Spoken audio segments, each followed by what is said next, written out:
Knee osteoarthritis में घुटने के आसपास बहुत सारे ऐसे प्रोसीजर किए जाते हैं जिससे घुटने या लेग की अलाइनमेंट को ठीक कर सकते हैं, जैसे प्रॉक्सिमल फिबुलर ऑस्टियोटोमी या फिर हाई टिबियल ऑस्टियोटोमी। ये ऑस्टियोटोमी बेसिकली एक तरह के घुटने को ठीक करने, घुटने की अलाइनमेंट ठीक करने के प्रोसीजर होते हैं, जिसमें हड्डी की कटिंग करके इसमें से वेज निकाल के या फिर दूसरी साइड इसको ओपन करके घुटने को सीधा, घुटने की एंगल जो प्रॉपर एंगल होता है उसको मेंटेन किया जाता है।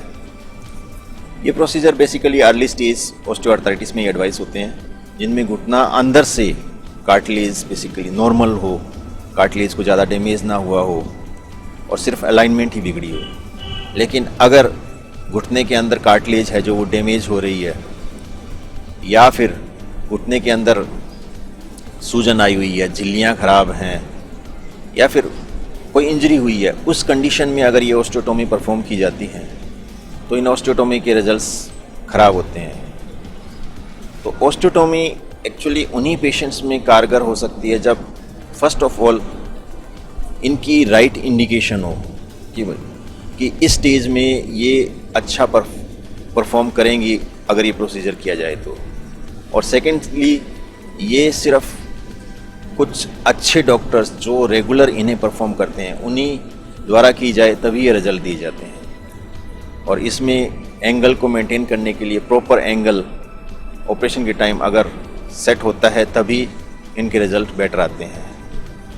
मोस्ट ऑफ द टाइम ये ऑस्टियोटोमीज हम यंगर जनरेशन, जिनके घुटने ख़राब होने शुरुआत होते हैं या जिनके अलाइनमेंट चेंज हो जाती है, उन्हीं में एडवाइस की जाती है, उन्हीं को बोलते हैं कि आप ये ऑस्टियोटोमी कर लें। बाकी अदरवाइज जिनकी एज ज़्यादा हो चुकी होती है उनके अलाइनमेंट ठीक करने के बजाय, ऑस्टियोटोमी एडवाइस करने के बजाय हम कोशिश करते हैं कि पार्शियल नी रिप्लेसमेंट किया जाए, या फिर अगर घुटना ज़्यादा ख़राब हो चुका है तो टोटल नी रिप्लेसमेंट किया जाए, क्योंकि उनके रिजल्ट्स बेटर होते हैं। ऑस्टियोटोमी करने के डिसएडवांटेज कुछ ऐसे हैं कि फ़र्स्ट ऑफ ऑल जब बोन काटी जाती है तो अगर आपकी बोन जुड़ने की कैपेसिटी अच्छी नहीं है तो कई बार ये बोन अच्छी तरह नहीं जुड़े तो वहाँ नॉन यूनियन रह जाती है। तो उसके बाद अगर बाई चांस नी रिप्लेसमेंट करना पड़े तो कंपैरेटिवली डिफ़िकल्ट हो जाता है और उसका रिजल्ट्स कॉम्प्रोमाइज़ हो सकता है। सेकेंडली, ऑस्टियोटोमी में अगर एंगल आपका मेंटेन प्रॉपर नहीं हुआ है तो फिर अलाइनमेंट प्रॉपर नहीं होने से पेशेंट्स को अपनी कंप्लेंट्स वहीं की वहीं रह जाती है। तीसरा, अगर आपने रॉन्ग इंडिकेशन में कर दिया, जैसे घुटना बहुत ज़्यादा पहले से ख़राब है, अगर उसमें कर दिया है तो पेशेंट्स को रिलीफ मिलेगा नहीं, अल्टीमेटली उसको नी रिप्लेसमेंट करवाना पड़ेगा।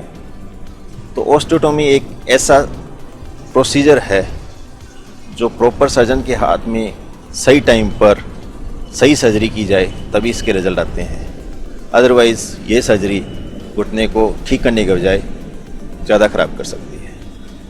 तो अगर आपको कोई सर्जन कहता है कि भाई इसमें हाई टिबियल ऑस्टियोटोमी होगी या प्रॉक्सिमल फिबुलर ऑस्टियोटोमी होगी, तो मेक श्योर कि वो सर्जन इस चीज़ में कैपेबल है। और सेकेंडली, आपको दूसरी ओपिनियन भी लेनी चाहिए दूसरे डॉक्टरों से कि बाकी डॉक्टर्स इसके बारे में क्या राय देते हैं, वो भी ऑस्टियोटोमी के फेवर में ही बोल रहे हैं या फिर और कोई प्रोसीजर बता रहे हैं। तो ये जज आपको करना है कि आपको ऑस्टियोटोमी करवानी है या नहीं। तो नी से रिलेटेड बहुत सारी सर्जरीज़ होती हैं जिनके बारे में मैं अपने YouTube पर रेगुलर जानकारी दे रहा हूँ। आप मेरे YouTube चैनल को सब्सक्राइब करिए और घुटने में क्या सर्जरी, कब, कैसे, कहाँ करवानी है वो आप मेरे चैनल पर आए हुए सारे वीडियोस को देखकर खुद ही डिसाइड कर सकते हैं। धन्यवाद।